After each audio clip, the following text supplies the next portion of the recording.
dalam mengajar ketika tidak ada keikhlasan, itu nanti ilmu itu nanti dia tidak akan bermanfaat, ya kan? Ketemu marah-marah, menuntut dong cuma harus cepat bisa, itu nanti hasilnya itu hanya capek saja yang didapatkan, ya kan? Biarkan itu berlanjut, biarkan hari ini dia masih tetap, misalnya tetap di alif, 1 bulan berikutnya tetap masih di alif, biarkan itu dia berjalan. Yang penting dia mau datang untuk belajar. Karena di lingkungan itu paling tidak dia terjaga dari hal-hal yang negatif. Ya.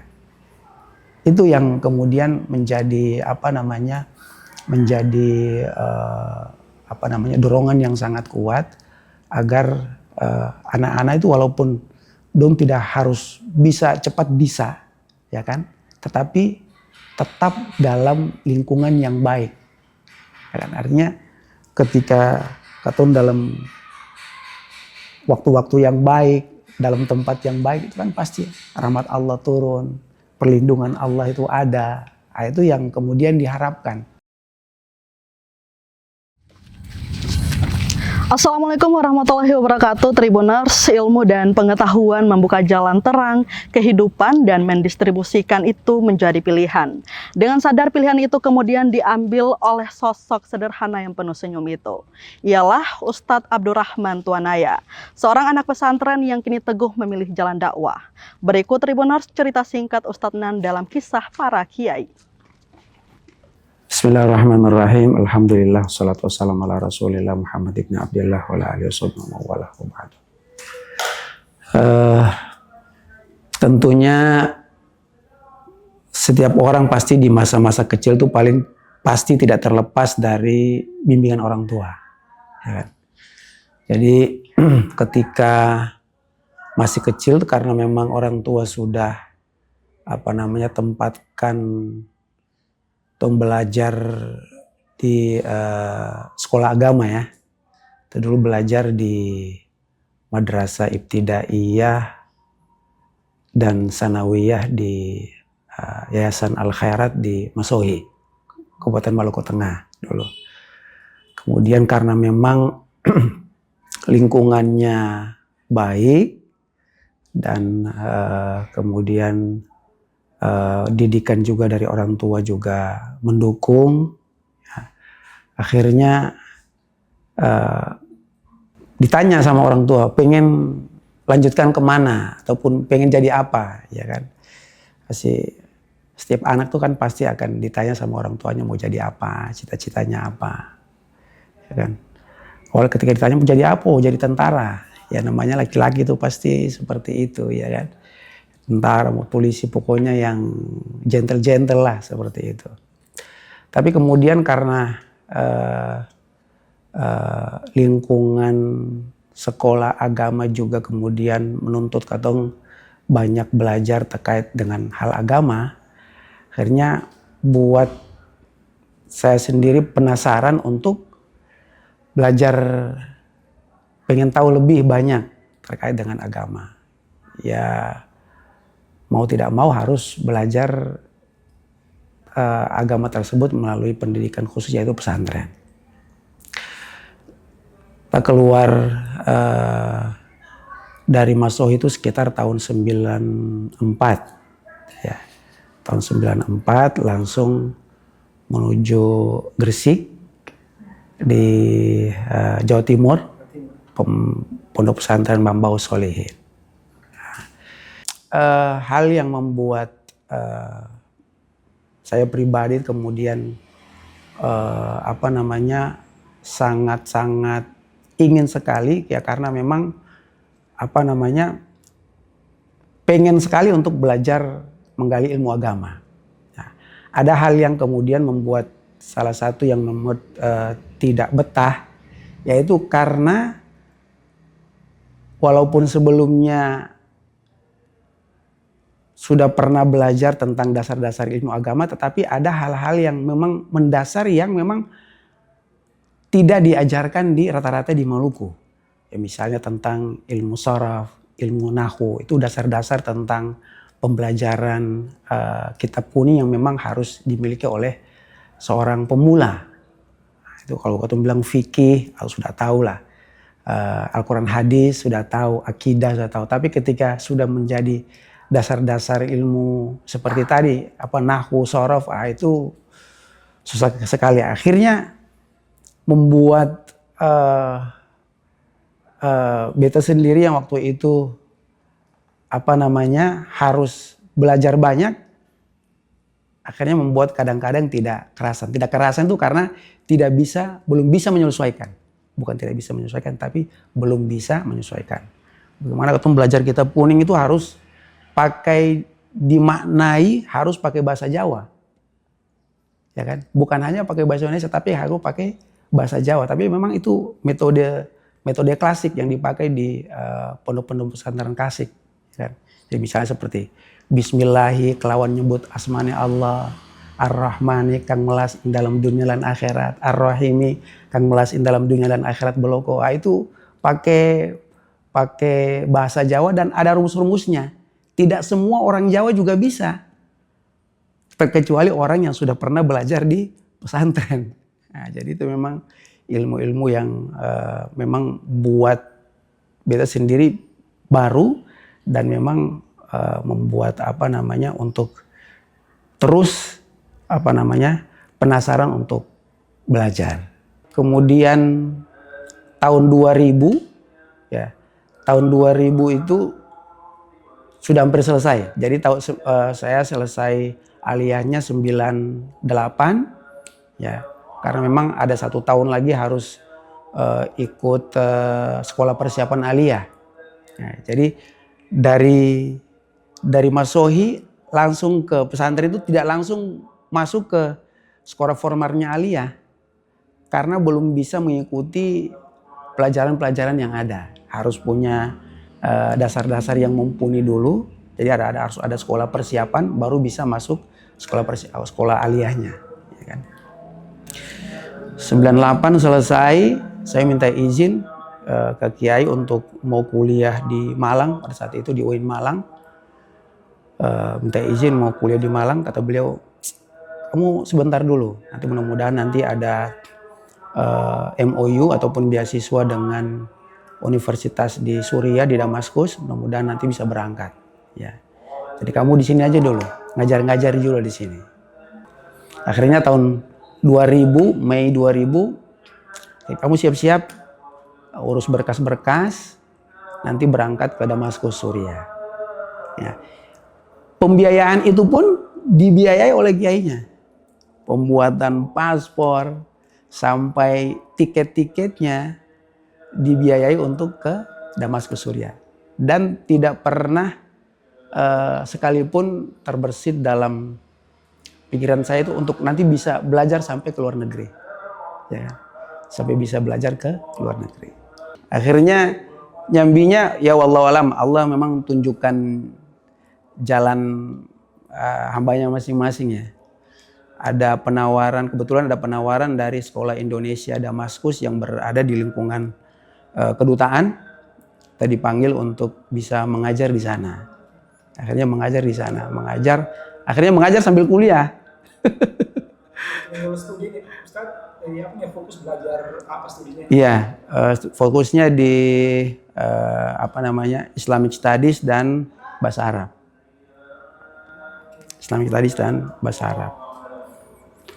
Alhamdulillah, tetapi walaupun di Damaskus itu unik. Jadi walaupun kita belajar di lingkungan universitas, tetapi paling banyak ilmu yang kita dapat itu di masjid-masjid. Jadi di setiap masjid, setiap hari itu para guru-guru punya punya fak masing-masing. Kita mau belajar hadis, nanti di masjid A. Kita mau belajar tentang ilmu kalam, itu ilmu akidah, nanti di masjid B. Kita mau belajar tentang ilmu Al-Quran, nanti di masjid C. Jadi tinggal kita yang bisa mampu untuk mencari waktu untuk belajar saja. Jadi ilmu yang didapatkan itu lebih banyak di luar daripada di lingkungan universitas.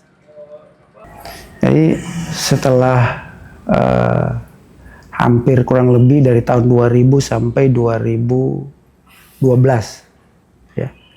tadi Damaskus. Ya, setelah belajar, kemudian juga sambil kerja juga di kedutaan, ada kemudian tentu masing-masing ya manusia itu punya dorongan untuk dia bisa menghidupi, dia punya kehidupan duniawi lah, ya kan, kerja dan sebagainya. Ada tawaran sempat dari kepala staf itu di Bulgaria, udah kamu ke Bulgaria aja. Mumpung lagi Damaskus itu lagi kerusuhan, lagi Arabic Spring juga kena. Jadi kamu ke Bulgaria aja. Ya sudah, kirim berkas. Ternyata biasanya kan kalau kepala staf itu diterima langsung di situ tanpa harus ada ikut tes dari Kemenlu di Jakarta, ya kan? Tapi tahu-taunya pada saat itu harus ikut tes di Kemenlu di Jakarta. Kita sebagai lokal staff itu ada seperti kontrak kerja, jadi 3 tahun perpanjang kontrak, 3 tahun perpanjang kontrak, ya kan, dari Kemenlu di Jakarta. Setelah dikasih perpanjang kontrak, saya tidak perpanjang kontrak. Ditanya mau kemana? Kenapa tidak mau panjang kontrak? Ya mau ke Bulgaria. Ke Bulgaria?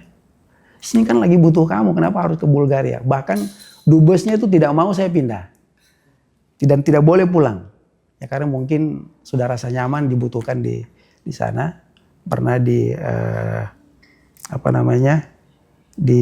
protokol konsuler dan perlindungan warga Indonesia. Ada sekitar 2 tahun, kemudian setelah itu di Pensosbud. Setelah itu kata teman yang di Bulgaria, wah mas kayaknya nggak bisa ini, harus ikut tesnya di Kemenlu di Jakarta. Gak bisa, saya pulang. Gimana kalau nanti nggak lolos? Udah berarti rezeki saya itu bukan di sini, ya kan? Berarti memang harus pulang ke kampung halaman, ke Ambon. Sampai di Jakarta ikut tes semuanya lolos, sampai interview semuanya lolos. Bilang kamu ini luar biasa nih, kenapa kok minta pindah dari Damaskus? Ya Damaskus lagi rusuh, gimana kita mau kerja, ya kan? Nggak tenang. Terus lalu kenapa mau ke Bulgaria? Ya karena memang dikasih tawaran ke sana, ya kan? Dan di sana juga membutuhkan tenaga. Ya sudah. Tapi ini dubes kamu tidak mau kamu pindah dari Damaskus. Ya. Saya bilang, ya boleh apa ya kan kita kontrak sesuai dengan kontrak, terkecuali ya diplomat dia harus nurut kan, iya harus ikut. Ya sudah nanti tunggu kabar untuk berangkat ataupun lolos atau tidak, ya kan. Tapi sudah ketemu dengan dubes Bulgaria, Mas kita tunggu di Bulgaria, ya siap Pak, tinggal ikuti prosedurnya saja. Yang penting kami udah terima di Bulgaria. Ya.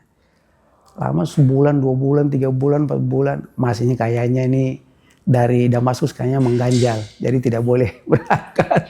Jadi sampai ke pegawaian Kemenlu pun tidak diperkenankan untuk berangkat. Saya bilang ya berarti rezeki saya tidak di situ. Saya disuruh kembali lagi untuk mengabdi ke masyarakat. Ya. Setelah kesini 2012. Kemudian lihat kondisi di sini belum ada masjid, masih awal bangun, di sini juga belum. Lihat suasana, kemudian khususnya di sini, ya kan.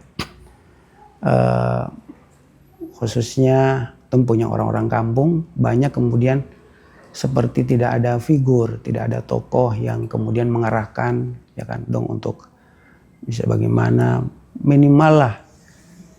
Hari-hari ataupun jam-jam waktu maghrib sama isya itu tidak berkeliaran di luar, ya kan?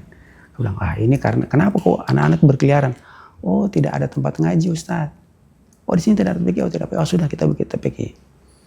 Itu masih gubuk, ya kan? Jadi kadang-kadang orang datang sini, wow Ustaz lumayan ya. Ya jangan dilihat ininya, lihat dari proses awalnya dulu, susahnya seperti apa, ya kan? Jadi memang rata-rata kiai-kiai yang memang betul-betul dari awal itu ya memang dari gubuk, ya bukan dari kemudian awal langsung sudah berdiri megah, ya kan. Nah dari situ kemudian pelan-pelan mulai dari orang rumah dulu, ya kan, mau ngaji pengen, oh tahu-tahu lama-lama yang tetangga mau ikut, lain-lain banyak yang kemudian yang belajar diminta untuk kemudian sudah pindah, sudah dibangun di sini kemudian suruh lanjutkan. Hal yang kemudian menggugah untuk kemudian bagaimana kita untuk kenapa ditanya kenapa tidak kerja saja jadi pegawai, jadi PNS, dia bilang ya kalau mau kerja dengan jadi PNS lagi berarti kita kembali lagi ke Damaskus, ya kan? Artinya kita mengulangi hal yang sama lagi, ya kan? Kita mau mengabdi masyarakat berarti tidak betul-betul mau ini lagi, ya kan? Karena artinya kita lebih banyak sibuk nanti di tempat kerjaan lagi, bukan mengabdi untuk masyarakat. Nah, akhirnya hal itu yang kemudian mendorong kita pribadi untuk mengabdikan diri di masyarakat. Ya sudah pelan-pelan yang tadi kemudian yang dari kiai yang di guru-guru di Gresik, ya Mas Buin Fakih, kemudian guru-guru yang ada di Damaskus yang mereka punya keikhlasan, artinya membuat membentuk kepribadian kita secara pribadi juga untuk bagaimana bisa mengikhlaskan diri untuk berbakti dan bisa khidmah di masyarakat, ya begitu. Jadi memang kita sebagai manusia tidak terlepas dari usaha-usaha, dan yang paling terpenting adalah campur tangan Allah Subhanahu wa taala. Sehingga sebagian besar apa yang kita lakukan sebenarnya pada hakikatnya adalah semua adalah campur tangan daripada Allah Subhanahu wa taala. Kita sering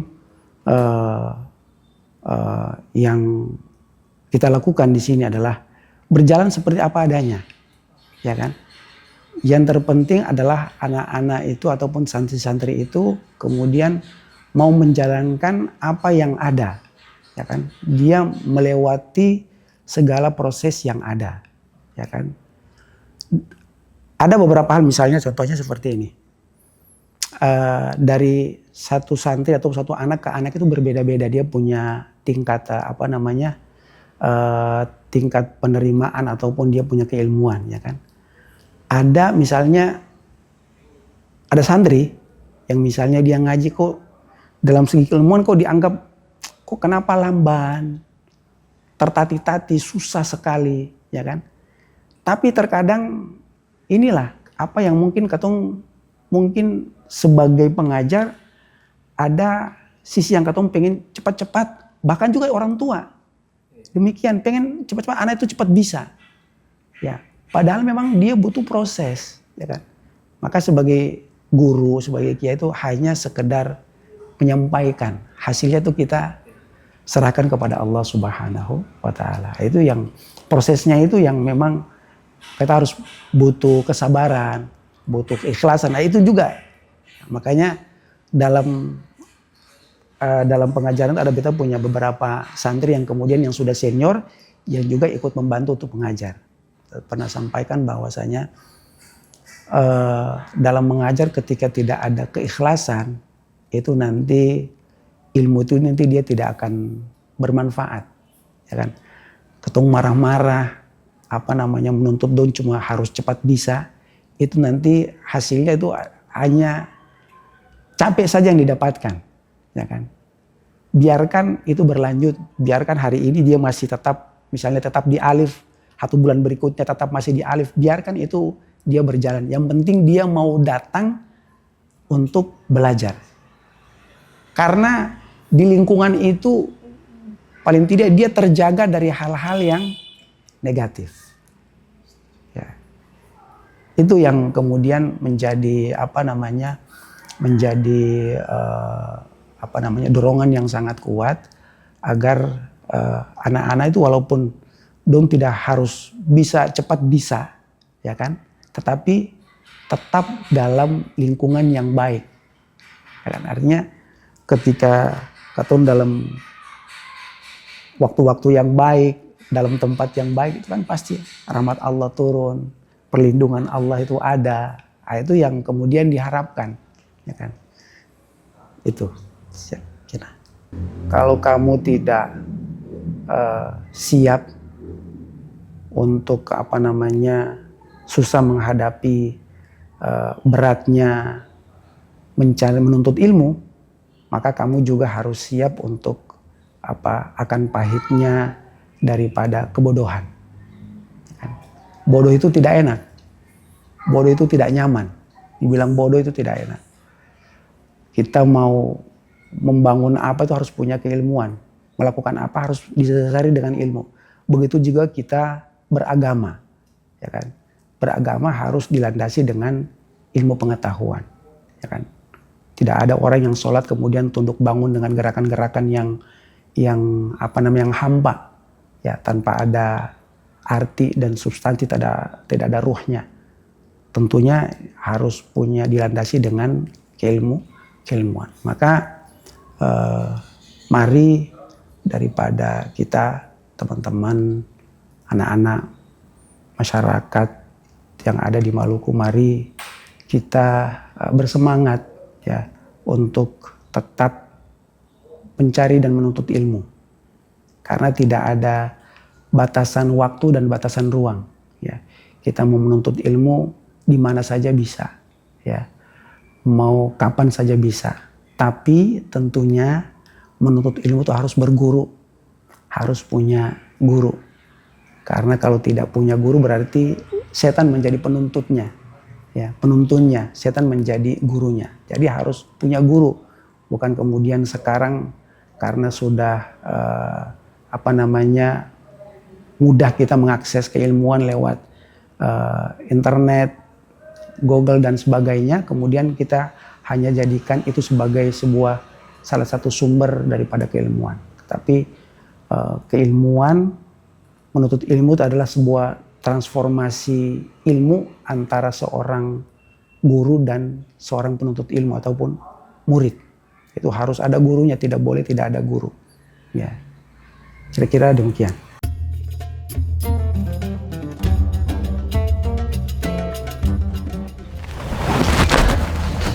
Tribuners, ikhlas adalah pilihan sadar dengan menggantungkan semua di tangan Allah Subhanahu wa Ta'ala.